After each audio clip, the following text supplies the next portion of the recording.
Job 31. ¿Por qué sufre el inocente? El final del último discurso de Job muestra cuál era su gran duda.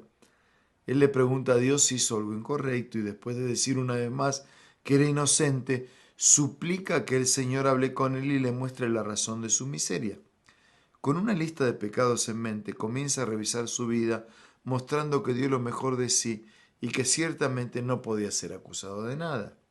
Argumenta, entre muchas otras cosas, que nunca se dejó seducir por una mujer, por una doncella, niega haber cometido adulterio, dice que nunca explotó a ningún empleado ni se aprovechó de su posición privilegiada.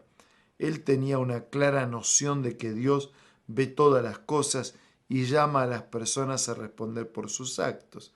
Esta percepción de un ajuste de cuentas le era clara y por eso dice en los versículos 13 y 14, si hubiera tenido en poco el derecho de mi siervo y de mi sierva, cuando ellos contendían conmigo, ¿qué haría yo cuando Dios se levantase? Y cuando él preguntara, ¿qué le respondería yo? En ese contexto era muy frustrante sufrir incluso habiendo sido tan fiel a todo lo que Dios quería. Llegó a decir que, si estuviese mintiendo, no le importaría si le ocurrirían cosas peores a él o a su familia. La memoria de Job era bueno, él no recordaba ningún motivo para tanto sufrimiento.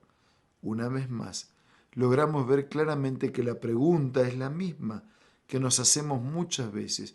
¿Por qué sufren los inocentes? El apóstol Pedro dijo una vez que no debemos sorprendernos del sufrimiento cuando estamos cumpliendo la voluntad de Dios. Él dice que es cierto que quien hace el mal es castigado, pero ese jamás debe ser el caso de los siervos de Dios. La Biblia enseña que el sufrimiento puede tener otras razones, además de la directa por nuestro propio error o pecado, además de la que Job tenía en mente. Es curioso darnos cuenta de algo. Al mencionar que era inocente en todo lo que hacía, Job estaba, sin saberlo, describiendo el motivo de su sufrimiento. Dios le dijo a Satanás que él era un hombre bueno, y el enemigo desafió el carácter de Dios a causa de esto. Si Job no hubiera sido fiel, no habría sido el centro del conflicto entre Dios y el diablo en este momento. Cuanto más fieles a Dios somos, más podemos ser perseguidos por el enemigo y más necesitamos apegarnos a Dios para que nuestra fe sea fuerte. Al pensar sobre nuestras aflicciones y la de quienes sirven a Dios, debemos recordar que no estamos solos con nuestras dudas y dolores.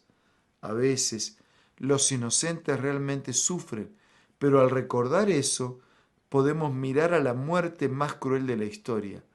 Quien era el más inocente fue el que más sufrió y por nosotros. Por eso podemos, gracias a Él, confiar en que nuestras heridas son soportables y que Él nos traerá la cura final. Vamos a orar.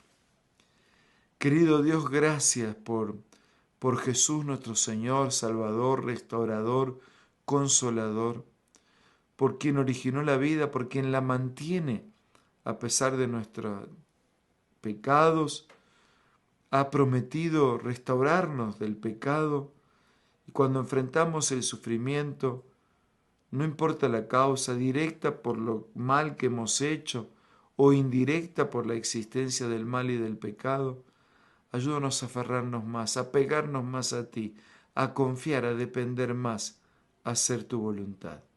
Bendice a todos, oramos y agradecemos en el nombre de Jesús. Amén. Muchas gracias, un abrazo, hasta mañana si Dios quiere.